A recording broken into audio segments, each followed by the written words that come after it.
I did not realize that the GM was going to put us in a dungeon that consisted solely of undead, because that's what made sense. What would be in this dungeon? Let's design it. The only thing that would live here and still be down here in these lower depths would be the undead.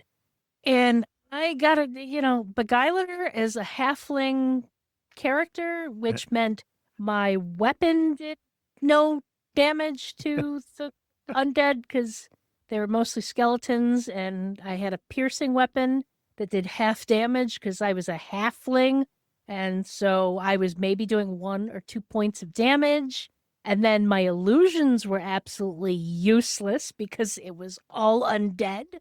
And that was one of those games that taught me the purpose of a session 0, so that the GM can explain kind of a little of where should you go making these characters. Kids, if you're young enough that you don't understand why some of this was a problem, third edition liked to tell us that the undead didn't have physiology, therefore rogues were completely useless against them and got no sneak attack. Also, they had like a general trait where I think undead were almost universally immune to illusions. Like they couldn't, if they couldn't sense life in them, then they knew they were an illusion immediately too. Yeah, so they were absolutely immune to any illusion powers, and they were resistant to piercing weapons.